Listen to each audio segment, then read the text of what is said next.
want to continue to keep it small. I'm not looking to be like a mega organization. I want to be the best in class. I would rather turn away work than sacrifice the quality and the cohesiveness of it to add volume. And so totally. part of doing that, I'm consciously, I have to be very strategic about who I add in, because it's a delicate little ecosystem. Hey, you found Ways We Learn, an investigation of how learning happens across all ages and modalities. Let's go learn something.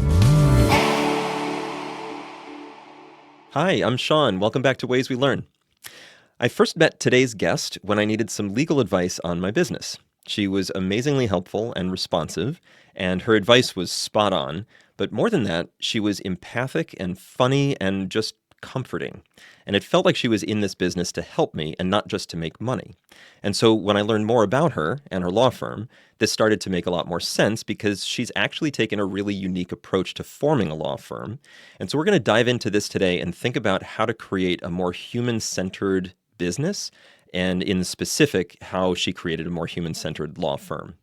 Elizabeth Henries is the founder and managing member of Henries PLLC, an award-winning boutique law firm that provides integrated legal services to some of the world's best-known luxury, fashion, beauty, and media companies. Henries PLLC was named 2024's Luxury Law Firm of the Year by Luxury Law Alliance. Congratulations on that.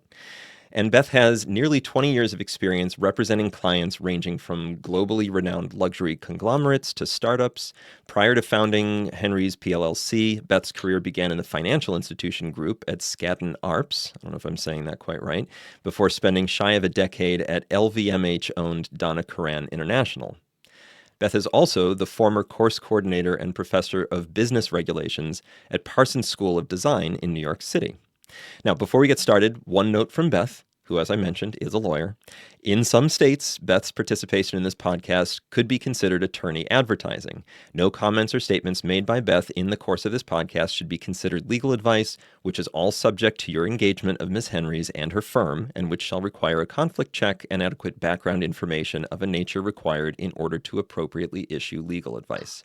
So this is a conversation. Beth is not your lawyer. And with that in mind, let's get this started. Beth, welcome to Ways We Learn. Hi, thank you so much for having me. And I'm sorry about Absolutely. the intro I make you read. No worries. It's awful and cumbersome. As well as the disclaimer, Beth said, I'm terrible, I'm a lawyer, here's the legalese, but it's totally fine, we got to do it. So, Beth, let's get started with your background. Can you just share some of where you came from and then why you wanted to go this direction and make this change? So I grew up professionally in a very corporate environment. Skadden Arps is a huge, mega global law firm. It was great training ground, but it and other law firms are not necessarily known for their quality of life. And I'm not speaking, specifically of Skadden, which has many amazing attributes, but the legal industry generally. And again, this is nearly 20 years ago, it is 20 years ago. So not a lot of women. There's like one female partner in my group. After 5 years there, because you're working 24/7, 7 days a week, 5 years is where I kind of capped out. And then I went in-house and I worked with LVMH owned Donna Karan. A lot of in-house lawyers I know feel like they don't have enough budget, they can't get enough help. I remember feeling like the worst part of my job is apologizing all day because I like couldn't get to something and I didn't get to it today. I'll get to it tomorrow. Just being the bottleneck was the absolute worst part of the job. So I spent the first, 15 years or so of my life loving what I do, but there were things that just weren't sitting well with me as a person. Initially, I had done the deal to sell Donna Karan during my pregnancy and postpartum portion of having my second son, and so I didn't get like a meaningful maternity leave. And so I was like, what I'll do is I'll just leave. I'm going to take 3 months off. And during that time, the people in the industry and my friends sort of who are at other beauty and apparel companies kept calling me and being like, do you have a second to do something for me? Could you help? Somebody just quit. Could you fill in for them for a minute? And at the end of my maternity leave, I had like a pretty impressive roster of clients. And I was like, okay, I'm going to just do this for a bit because it's affording me some flexibility. So I decided to kind of mine this like in-house legal consultancy moment. And I did that for a couple of years until it got so busy. I was working, till 2 in the morning and, never looking up from my computer. And I needed to make a change. And I was very, very resistant to make a change because I didn't want to be like a law firm. I didn't like the word tasted bad in my mouth.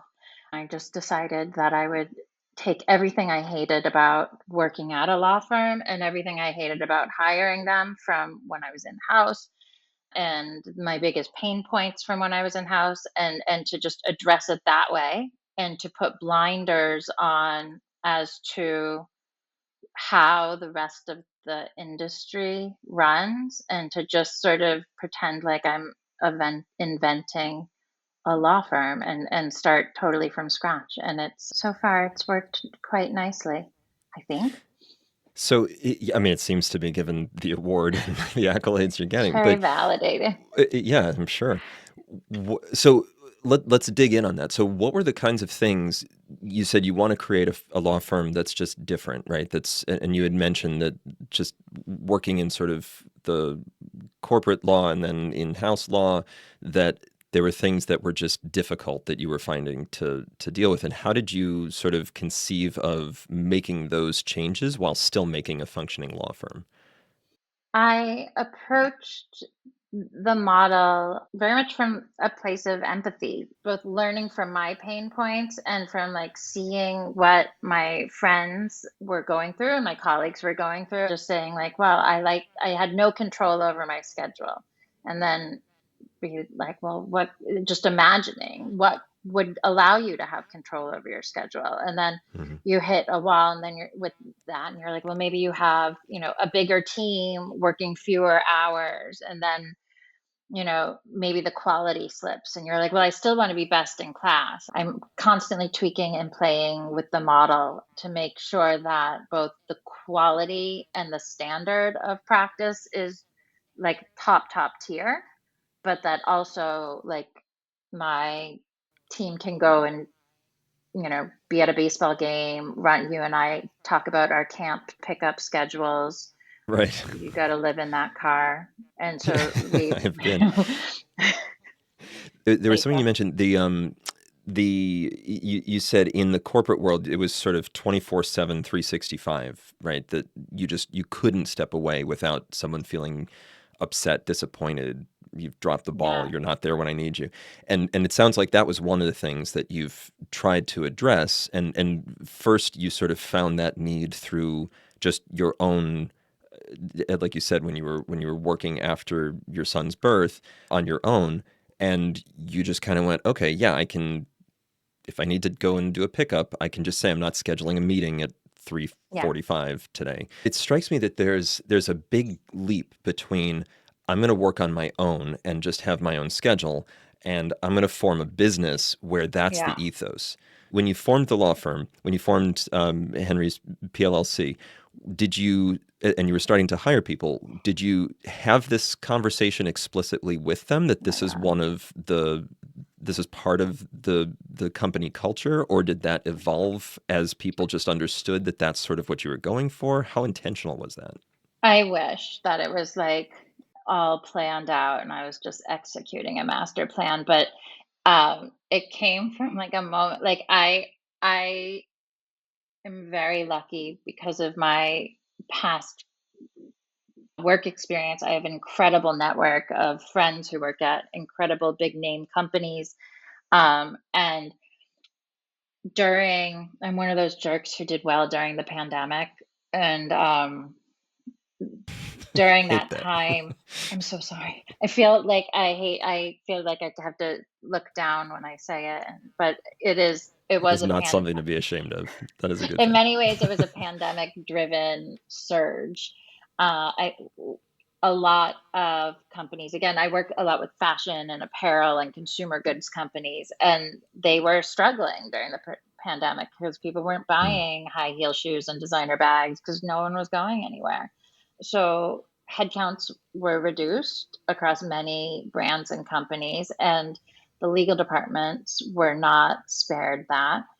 And so what I found was happening was that, you know, law firms, I'm sorry, in-house legal groups were moving from like four attorneys to one and having the same amount of work, if not more.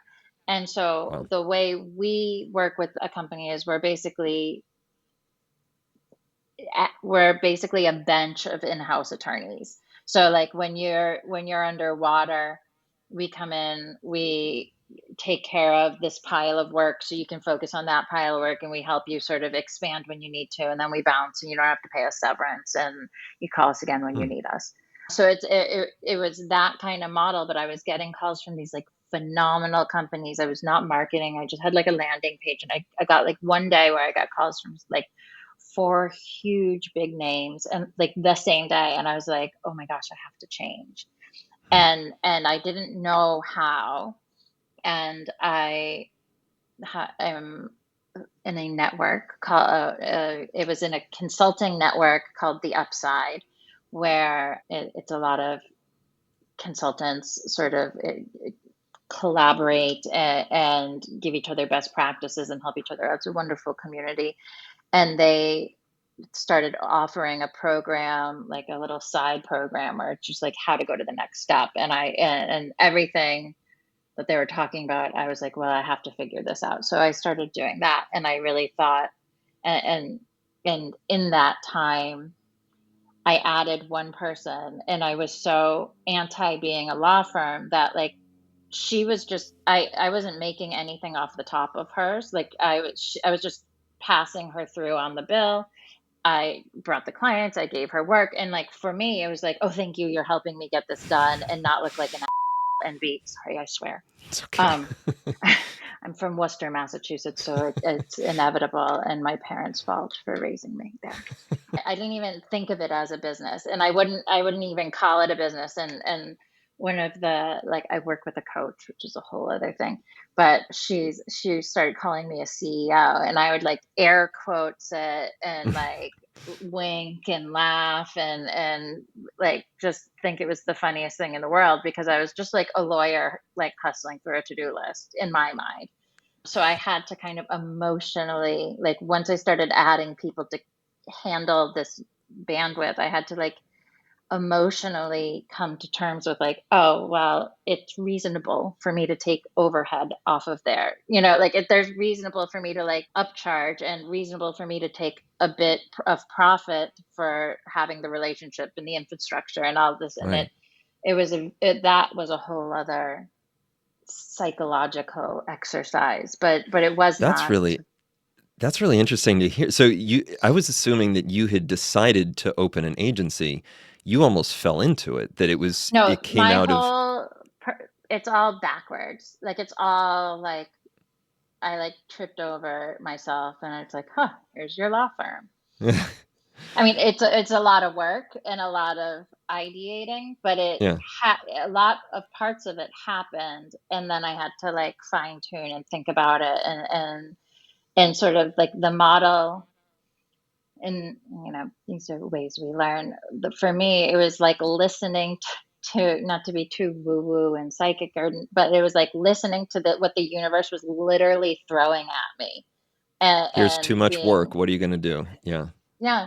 And now you have amazing people who are helping you with the work. What are you going to do? Like, and it was like a lot of it was reactionary, and it would have been much easier if I wasn't so difficult and I had a plan and was like, oh, here's the goal. The goal was just to like continue doing work I liked And But just build the capacity to yeah, keep the work flowing in and that was really the not leave goal. And people, to be able to like yeah, chill with my kids sometimes. which is not a Another bad goal goal. either. Yeah, so tell me what else has evolved as you've been building this that like what else is different about this firm versus others? The attorneys that work with us don't have to like basically the work is at their option. Whereas at a law firm or in-house job, the work would come to you and that was yours to do and that's your job to do it and that's what you're paid for. Hmm. Here, the attorneys uh, at Henry's are, quasi-retired people who want to stay in the game but don't want to like look for the work or whatever, and so we give them a contract here or there. Um, Somebody who's building another business that has nothing to do with law but needs to, make some cash now and again. Lots of moms. We have moonlighters who have other jobs who have an area of specialty that, they can share and make some extra money in the evening. So Hmm. it's a lot of part-time and and and a lot of schedules, but it with the right people, it really, really works because it's this teamwork environment. And I find that people who come from a workplace where it's like where they have to really struggle to carve out their life balance Hmm. when they have a professional opportunity that is like your life balance is your most important part of your um, career and your being, that they really appreciate it and that they'll work really well as a team. So we do things like we have a whole system on the back end where like we obsessively update what we're doing and we keep all the preferences for each client on like this board, and it's like, oh, on this clause of an agreement, they like to say X, Y, and Z. And so we step in and help each other. And we have, we're specifically designed with tools so that anybody can jump in where you last left off without having to like start from the very beginning, like it's like maybe spend 5 minutes catching up rather than like reinventing the whole wheel to catch up. That was going to be one of my questions is how do you hand off work like that in a smooth way? Because it's got to be a smooth transition or you're going to have someone who's like, "Wait, why am I paying you guys Yeah. half an hour of your Yeah. billing to And catch up on my case?" right. No, nobody wants to do that. How do you And yeah, we have it just all built into one system. Each client has a board and each like project or contract has like a little card on it, and it has like all the stuff and we just know where to find it. We have a paralegal who's like a librarian of everything that's going on, and she can just like find you whatever, like she can help sort of get you to where you need to be. But it's you really, said a board. I went to whiteboard, but I think you're talking about like a Kanban board, like a project management board. yeah, like a Trello. Got it. Okay. Okay. And so I don't know, we that's a really good tool. It's really helpful. Documenting sort of your client-based knowledge is another thing we do. So every client, like in marketing, a brand will get what's called like a brand book, or you'll get like a style guide. Right. We do a brand book for each of our clients, but it's the most boring of all the brand books. It's like what indemnification clauses they think are great. Oh, Like fun. what are their requirements? Oh my God, it's the best. Yeah. So like we have it all in one place. And then like as we're working on that client, we add to it so it grows. So if you note and like little things, like if you notice a client like likes to like write out the word of the number and then put it in a parentheses, we put that in the thing. And so that Got it. way we can share knowledge.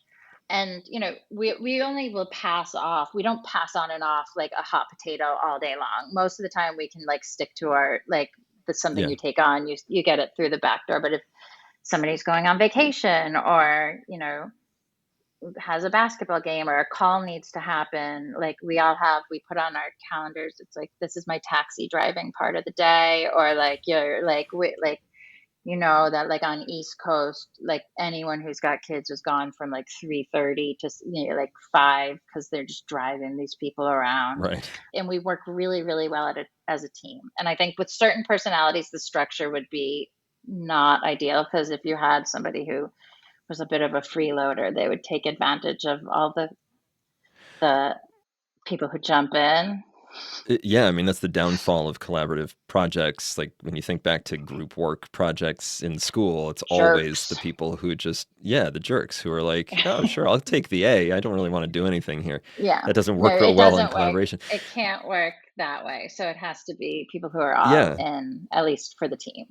Yeah, no, of course. I love the way that you're describing that because I think a lot of businesses aspire to that level of knowledge sharing, but it's an extra, right? It's you have to go a little past what you would otherwise do. Like for instance, when you got started with this, I imagine you weren't using a shared project management board. You weren't necessarily documenting all of the styles of the companies that you were No, working with. It was it in your was just, head. yeah. And and you just knew the right way to go. And then if you had to hand that off, there would be that upload phase of, okay, I got to tell Sean all the stuff that he needs to know, how much time you got, right?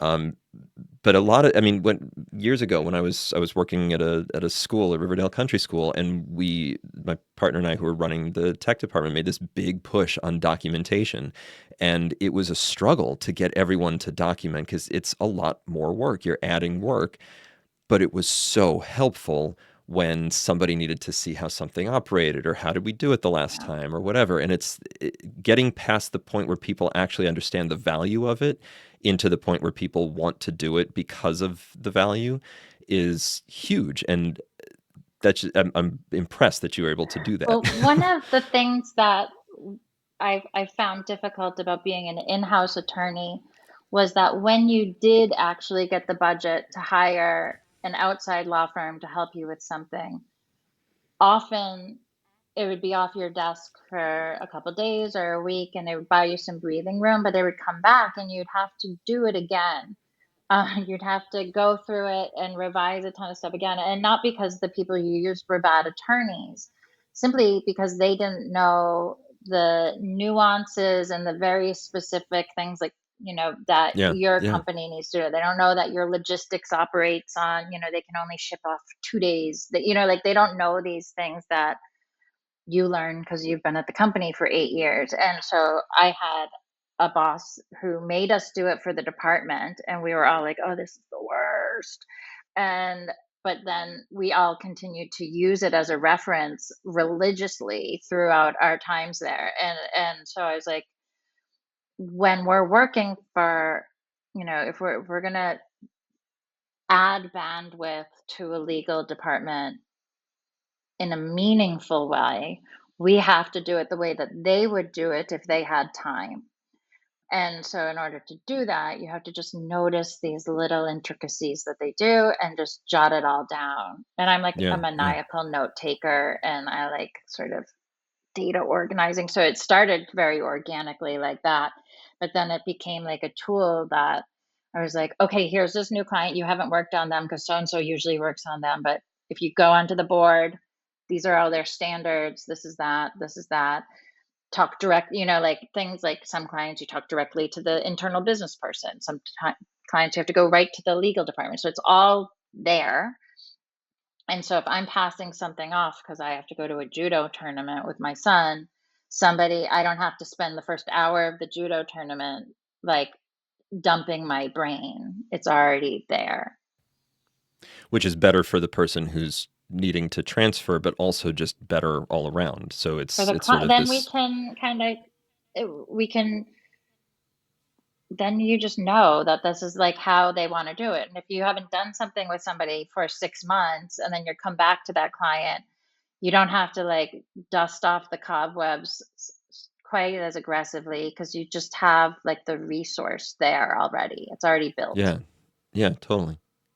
No, it's this really interesting sort of dual outcome, right? Because you're a lot of the reason it sounds like you left the corporate world and the in-house world was you wanted to have the ability to focus more on your needs, on your family's needs. And you're continuing that, it sounds like, through this kind of work, but at the same time, you're making the work efficient. It's a win-win, right? Well, that's part of it too. And from a client perspective, they don't want to pay for you to like go back to something you did 6 months ago and double check everything. Or if you have a new attorney who's working on something, or Yeah, even if you have like a paralegal or an assistant who jumps in, you can say, look in their standard document and it's like paragraph 14, and right. they'll know exactly. And it just helps. The client pays less, we get things done faster And it's a and smoother handoff. more Yeah. like they want to. And it was a smaller upfront investment of time. And often our clients actually ask for it. I've had multiple clients who like pay us to just do it. They're like, can To you do just the like documentation for them. to do it to like create their standard document, and then Oh, we, interesting. So they just come for that. yeah, or they give it to new hires or wherever, and they have it already, like it's all cute and branded and adorable. Yeah, And got it. All right. So some of the things that I'm thinking about, how now do we expand this? Because other businesses that may be listening, agency models, whoever, might be interested in doing some of the same things. One of them is this humanistic approach, right? Allowing people to have the kind of flexibility that honestly I would think anyone with a family is going to want. Maybe some people are trying to escape their families by going into a 24/7, 365 situation. I don't want that. But that's one of the things. Documentation, collaboration would be another one. What are some of the other things that would apply that you could really pull out of this that aren't specific to the legal business but would be applicable across other businesses? yeah, I mean, it's really this concept of like standard operating procedures, and sort of unifying a way that we do things, and it helps, keep the standards. When I one of my trepidations initially when I started to bring people on the team, I was like, how do I control the quality? Like, how do I make sure that everything is still like top of the line? So part of the documentation is started to allow me to grow, and that translates to anything. And then we kept it because the clients wanted that. Also, for me, it's the pace of growth matters. Like I really, when you're sharing, a role, when you're, in many ways, this is like job sharing, which was like an old fashioned solution where like somebody, they would have one full-time job and two people would do it part-time. And to do the job sharing, you have to have two of the right personalities. Because if you have somebody who's going to backstab the other person or try to make them look bad or try to, then this is useless, and it's just going to create infighting. So it's really to, um, making sure we have the right people. It's been really partly why been, I'm like, my growth has been, I guess we've only been operating as a firm for a couple of years, but I want to continue to keep it small. I'm not looking to be like a mega organization. I want to be the best in class. And I would rather turn away work than sacrifice the quality and the cohesiveness of it to add volume. And Yeah, so totally. part of doing that, I'm consciously, I have to be very strategic about who I add in because it's a delicate little ecosystem. And the more people Hmm. you add in, the less control the whole thing is, and the more personalities, and that'll Yeah. be a whole other learning experience. You mentioned what I think, and I want to get into the pitfalls. You mentioned one of the pitfalls, which is potential hiring toxicity. What other problems have you seen as you've done this that other businesses could learn from? Getting over my a lack of self-esteem so that like you can properly lead. I was, like I said, I used to, when I was referred to as a CEO or a founder or like that I worked at a law firm, I would like air quotes. And for years, I would tell people, people ask what I did. I would mention that I was a professor at Parsons before I mentioned this like law firm, because even though the Wow. law firm made all the money, Parsons felt like a real job, and the law firm felt like this like weird side hustle I did in sweatpants. And like it took me a long time to really shift that mentality. But then once I got out of my own way and started thinking about beyond myself, and thinking of this as an organization, and there's other people, and that there's growth for, not just my sake, but growth for the team's sake, Hmm. and finding that I gained a lot of confidence, and then seeing too that like I've created a workplace where a lot of people have been pushed out of prior workplaces because they don't fit this 60-hour week in person, and so their lives can't hold that work Hmm. schedule, or at least the standard 9 to 7 kind of hours. And so when I realized that there's incredible talent that wants to stay in the game but can't because of rigidity of sort of the corporate structure, which I do think has changed quite a bit coming out of the pandemic, Hmm. but certainly early in my career. Turn off the lights on your way out the door. Yeah. Yeah, no, and like we used to do these crazy things where we'd keep a suit jacket on the back of our chair just so that everyone thought we were there. Or before you'd leave, you'd put a hot cup of coffee on your desk and then you'd leave so Oh that my somebody God. thought maybe, like, we'd have these like elaborate things so that people didn't think you had to have the Wow. audacity to leave the office at 9 p.m. Yeah. How Um, dare you? and I know, I know. And so like, and I don't that see her. that She was must be sleeping under her desk, right? right.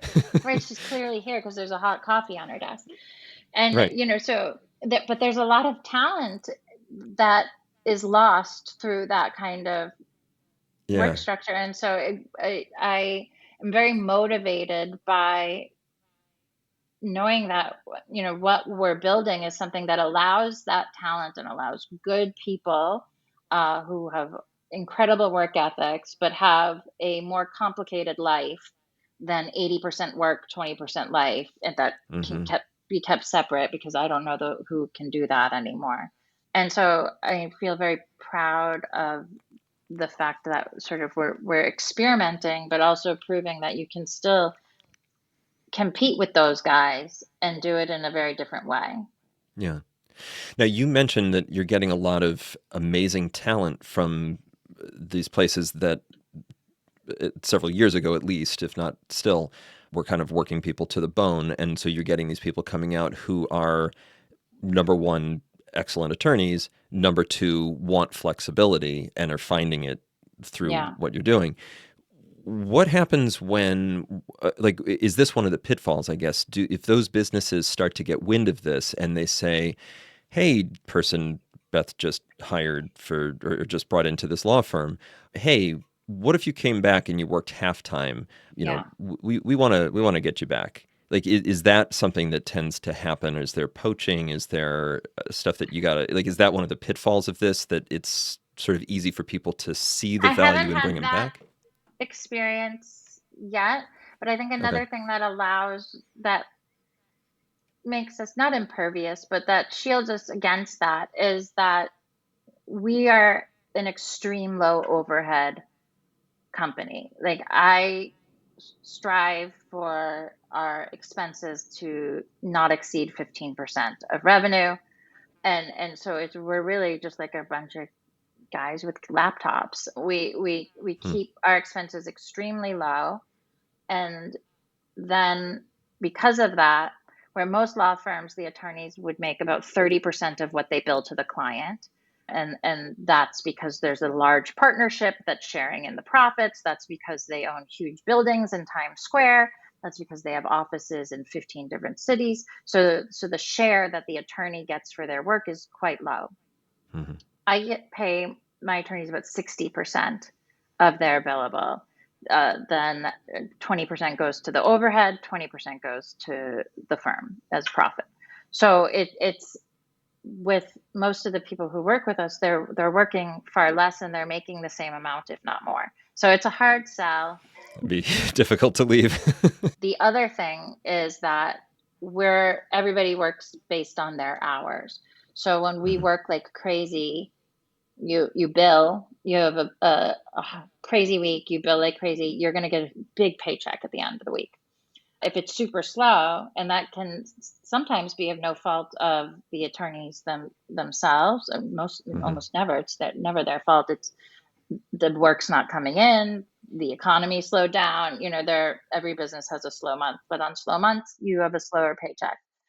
So it's just kind of like you take the good with the bad, but then also you get this like unlimited, vacation. And if you want to go away for 3 weeks, or like you're looking at colleges with your kid, and that's 2 days a week during the summer, or you're in Europe or in Shanghai, like wherever you want to go, that you get that flexibility.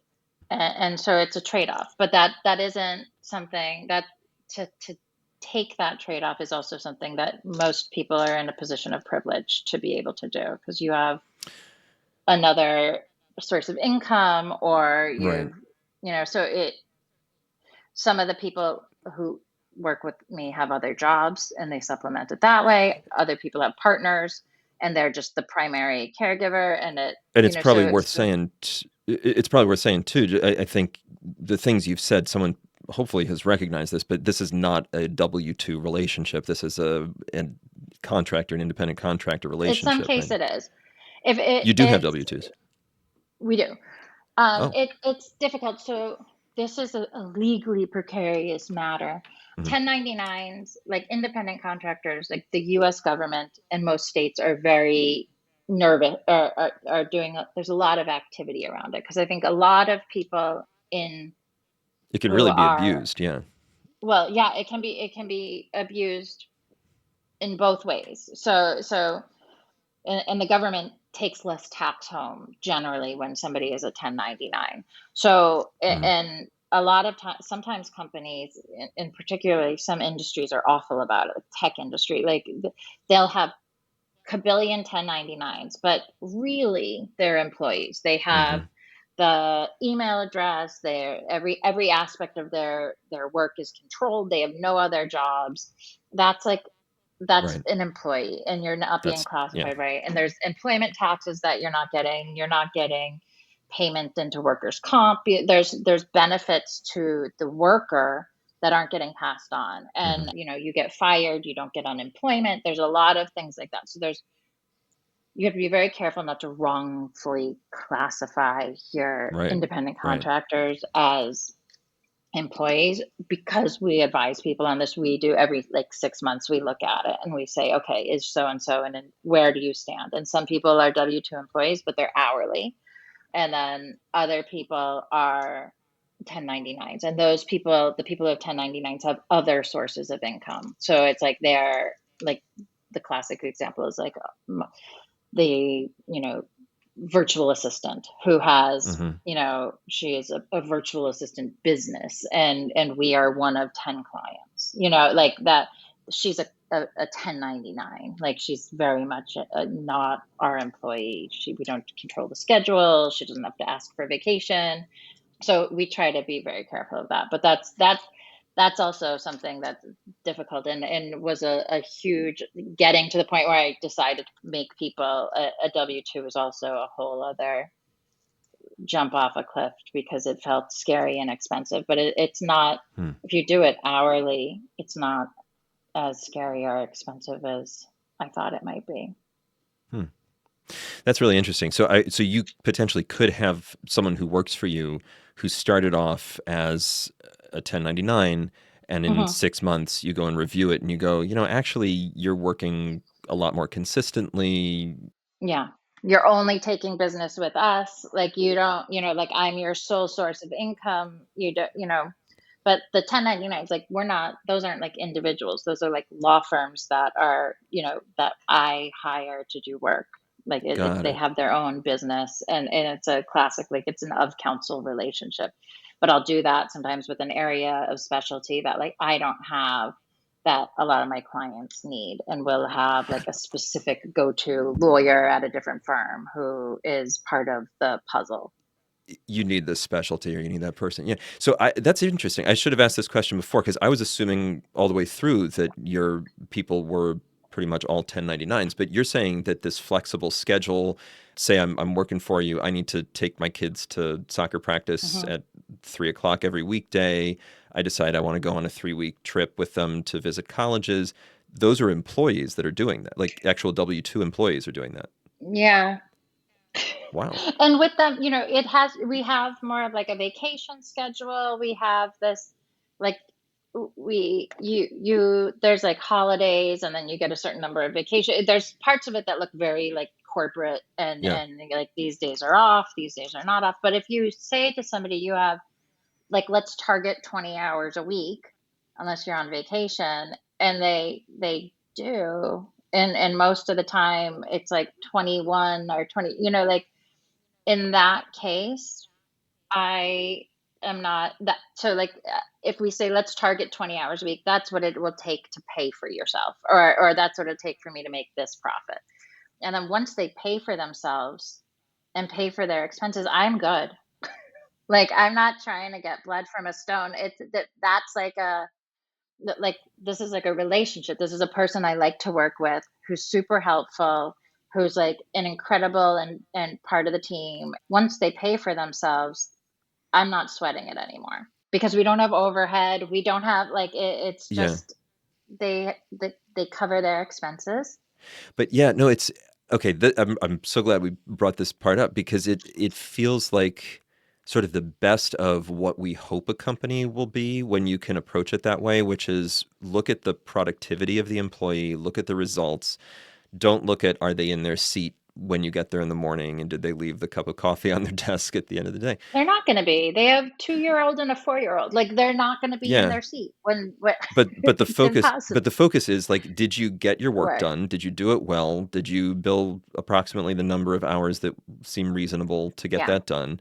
It's all about, when companies talk about like KPIs and OKRs and all of that stuff, that's what Yes. that's meant to do. But then so often the focus turns to, were you in the meetings? Were you in your seat? Were Yeah. you in the building? Like, You I've didn't seen that respond to this happen where email it's fast enough. You didn't do, and right. It's it like what is our actual metric of success here? And what you're saying is the metric of success is actually the goal, right? Are you actually coming up with the work that's going to so make us look and good, get the result, like it's for whatever? me, it's not so hard to do because it's not a huge organization.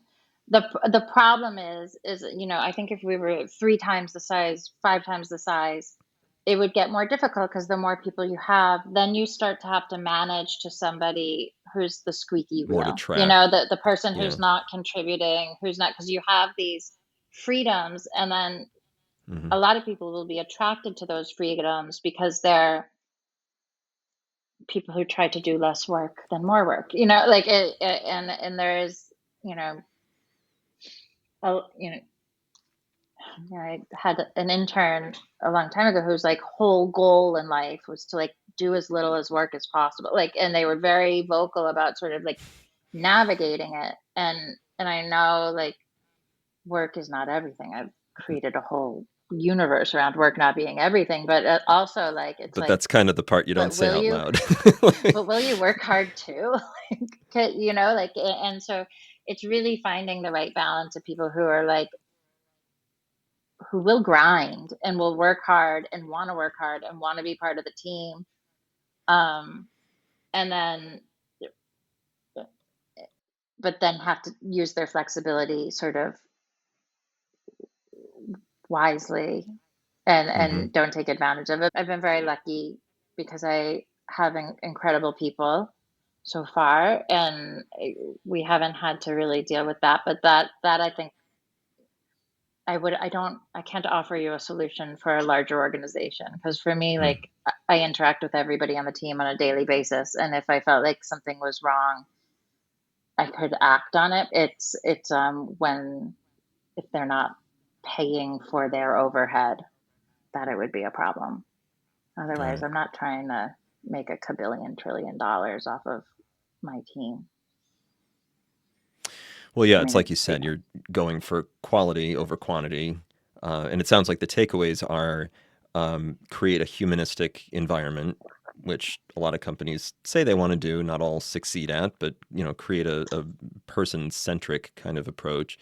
yes, And then hire great people, which hopefully is the goal easy. for anybody. But becomes really hard when you're trying to scale or trying to even just grow. Yeah, Um, and it's a problem that, I mean, the last two companies I worked in were in hyper growth, and I came in the education side and spent a lot of time building the process for hiring for education for teachers or for people who train the teachers or whatever. And the problem that we had was, as that started getting handed off to sort of explosively grow, the yeah, quality control started to fall apart, and it's very, very hard to keep that in control, and at the same time grow really fast. So I get the struggle. The struggle is real, but it's create those good environments for people, hire great people, trust them to do the work really well, and then have enough yeah, contact with them to actually know that they're doing things well, sort of a trust but verify, but build an amazing team of people who really want to be there first and foremost. yeah, yeah. Sounds like a pretty And good solution to me.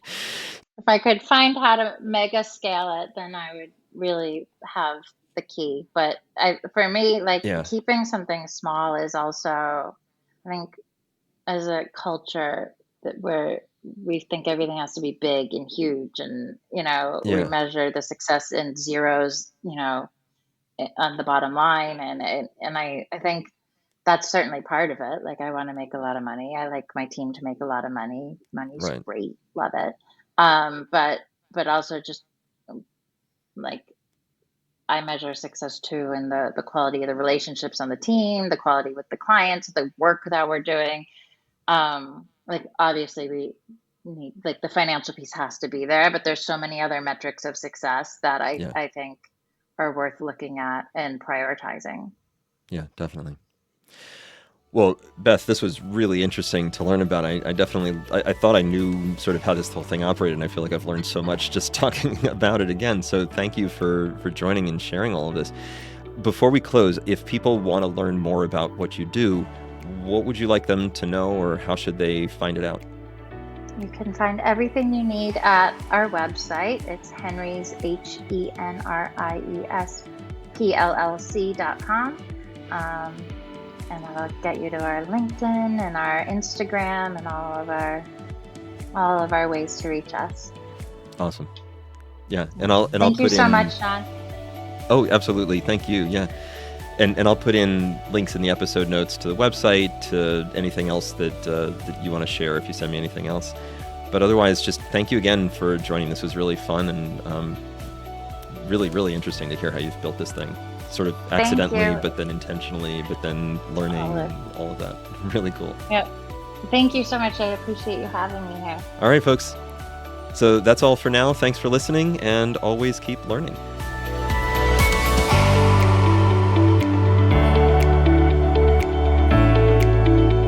Did you learn something just now? Get the full episode of Ways We Learn wherever you get your podcasts. And while you're there, we'd love to get your rating or review.